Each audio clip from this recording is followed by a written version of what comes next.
We had a major storm come through yesterday afternoon, dumped about a little over an inch of rain. This morning it's pretty soggy out, drizzly and obviously foggy. I think I've got some projects inside I can work on. I love my old Marlins. I've had them well before cowboy action shooting. When I started cowboy action shooting, there wasn't any doubt I was going to use the Marlin 1894. I'm familiar with them, all different varieties of the lever guns, 1875, 1893, and so forth. Got several. But one thing I really don't like about the Marlins is this floppy trigger. How many people, boy, they got a Marlin and it's got the gold trigger on it. Well, they had a gold trigger on many models for many years, but it just bothers the dickens out of me that this trigger is floppy. Ironically, the old guns had a solid trigger, one piece. The reason this one's floppy is because it's got a secondary piece. We'll see it in a little bit here, and then another piece down here. This has just got one piece.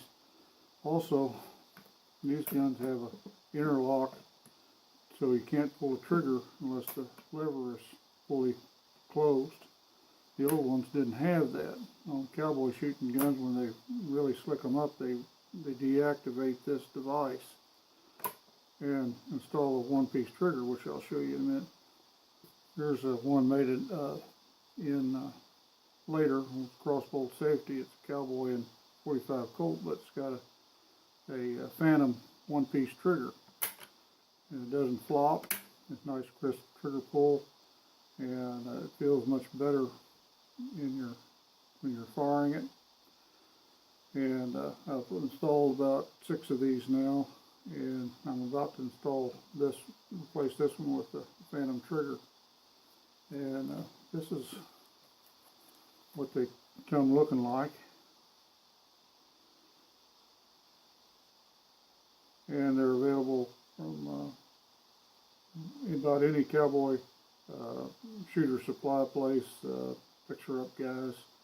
I'll maybe put some links down in the description. I got this from Sure Hit Sites. I think Slick McClade has them. You can find them on eBay, and probably a dozen other places you can find this Phantom trigger. They also come in a stainless steel.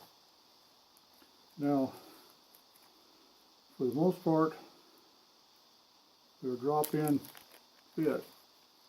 I say for the most part because this hole was deliberately left undersized for most guns.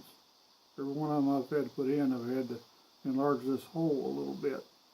And I got back with the manufacturers and just asked them about that. And I said, well, over the more than 100 years of making Marlin rifles, this pin size varies a little bit from gun to gun.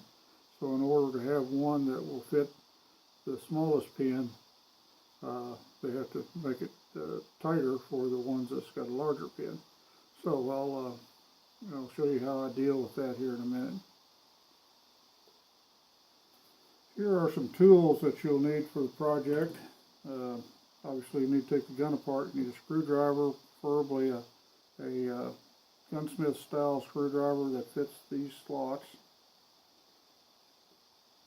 And I use this to, we're going to have to hammer out a pin. So I got a little hammer and I got a little punch. Hammer out one pin that holds this in. And I'm going to use a grinding compound, which is just for valve grinding, to enlarge that hole. It only takes a couple thousandths. And my high-tech tool I'm going to use to enlarge that hole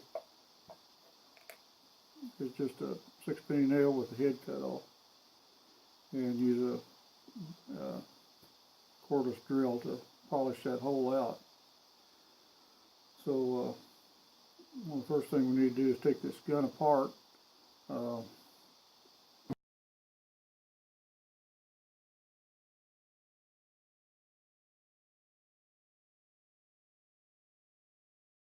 One thing is really the Achilles heel of the Marlin design is this little ejector that just lays in a slot. If you're not careful about removing it and putting it somewhere where you can get it back again, it can be an expensive little thing to lose.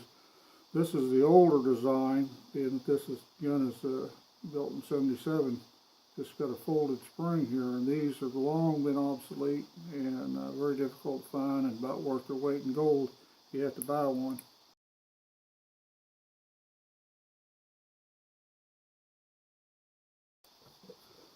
To hammer down, you have to push that stupid button in to do that. Another thing you may notice on this gun, I have a reduced power spring in it already. These kits are available for about less than $10. That has both a spring for the hammer spring and for this button here that takes a little more effort to replace, but it cuts the action effort by at least in half. This you just push out.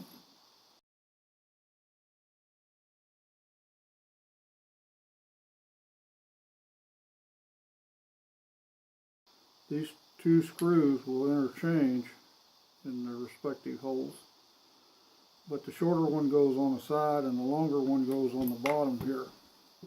If you mix them up, you put the longer one on this side, you'll bind up the action.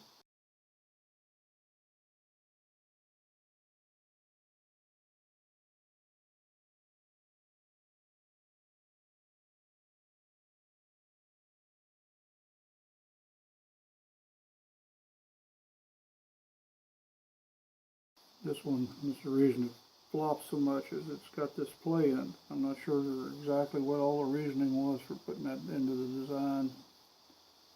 Now, if we're lucky, it'd be the first one ever that this pin will slide into this hole. But you can see it doesn't, so we're not lucky. So what I'm going to do is, instead of polishing the pin down, which would make it loose in this trigger plate, I'm going to polish this hole out larger.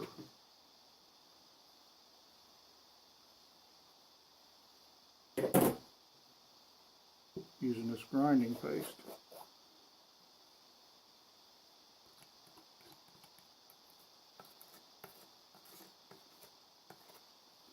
Now, I have tried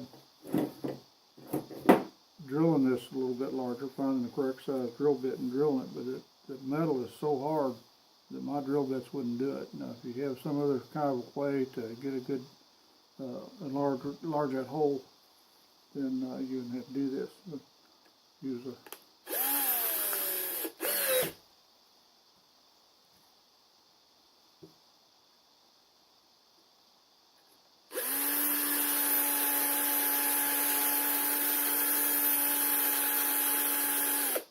Now, I'm not going to kid you, this is going to take a while, so I'm going to pause the camera and go ahead and finish this up and come back.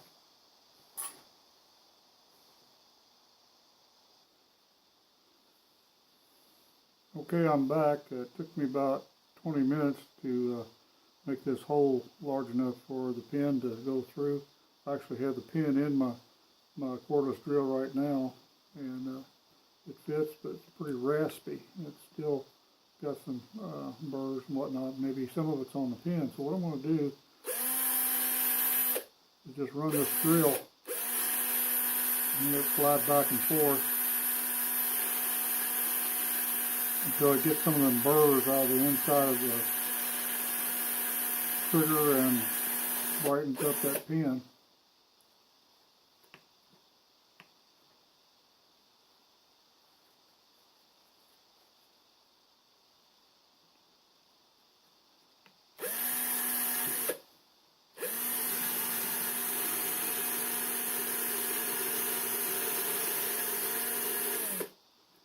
Now the trigger moves a lot smoother, and I think I'm done with this.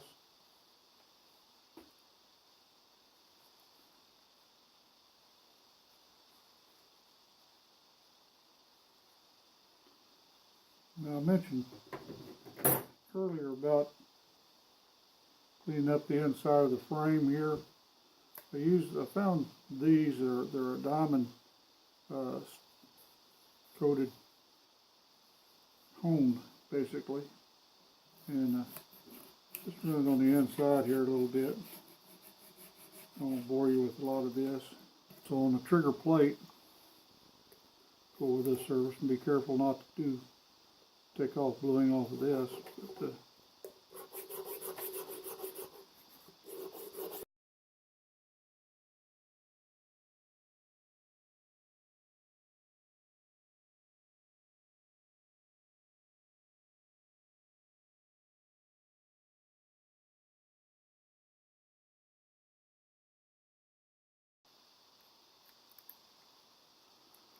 there we go.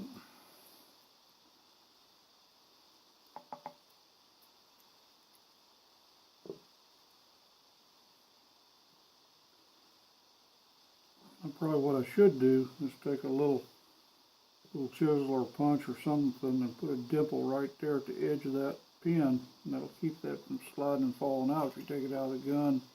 And don't think about it, that pin is loose enough it may slide out. Put a little stake on each side, and that'll prevent that. Yet you'll be able to draw the pin out and take it apart.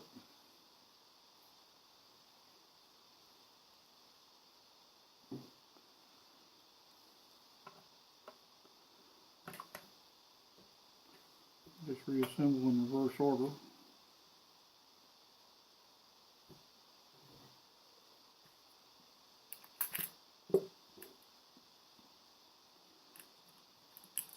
Again, the long screw goes in the front.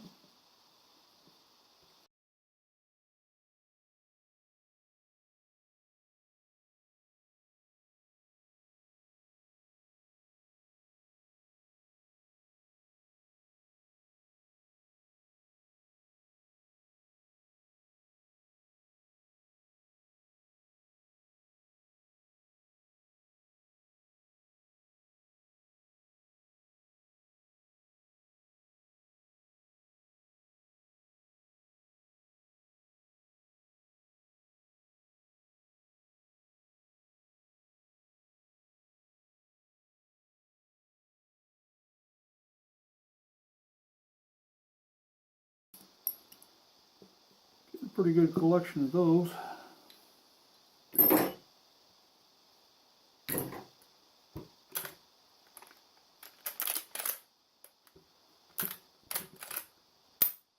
No more wobbly trigger.